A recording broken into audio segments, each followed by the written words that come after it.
90 days life transformation சேலஞ்சில் இன்றைக்கி டே 5. So இன்றைக்கி டேவே வந்து பார்த்தீங்கன்னா ரொம்பவே லேட்டாக தான் ஸ்டார்ட் பண்ணேன். காலையில் 10 மணி தான் எழுந்தேன்.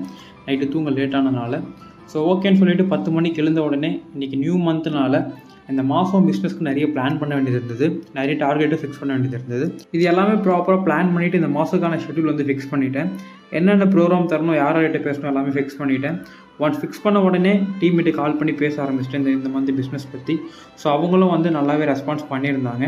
ஸோ ரொம்ப ஹாப்பியாக இருந்தது. ஸோ இந்த மாதம் வந்து லாஸ்ட் மந்த் பிஸ்னஸ் கம்ப்ளீட் பண்ண மாதிரி கண்டிப்பாக இந்த மாதமும் கம்ப்ளீட் பண்ண முடியும்னு சொல்லிட்டு லாஸ்ட் மந்த் பண்ண பிஸ்னஸ் வச்சு இந்த மாதம் ரொம்பவே கான்ஃபிடண்ட்டாக இருக்கேன். கண்டிப்பாக இந்த மாதம் வச்சிருக்கக்கூடிய டார்கெட்டை கண்டிப்பாக கம்ப்ளீட் பண்ணிடுவேன். ஸோ இப்போ தான் நம்ம வீடியோ புதுசாக யாராச்சும் பார்த்துட்டு இருக்கீங்க அப்படின்னா, இந்த 90 டேஸில் என் லைஃப்பில் மிகப்பெரிய ஒரு டர்னிங் பாயிண்ட்டாக இருக்க போகுது. நான் ஃபோக்கஸ் பண்ணுறது ரெண்டு விஷயம். ஒன்று என்னோடய ஃபிசிக்கல் ஹெல்த், இன்னொன்று என்னோடய ஃபினான்ஷியல் ஃப்ரீடம் ஆகணும்னு சொல்லிட்டு தான் நான் ஒர்க் பண்ணிகிட்ருக்கேன். இந்த 90 டேஸில் நான் 1 lakh மந்த்லி இன்கம்மாக நான் வந்து ரெவன்யூ கொண்டு வரணும். அது மட்டும் இல்லாமல் ஃபிசிக்கலி ஃபிட்டாக இருக்கும்னு சொல்லிட்டு அந்த சேலஞ்ச் பண்ணிகிட்ருக்கேன்.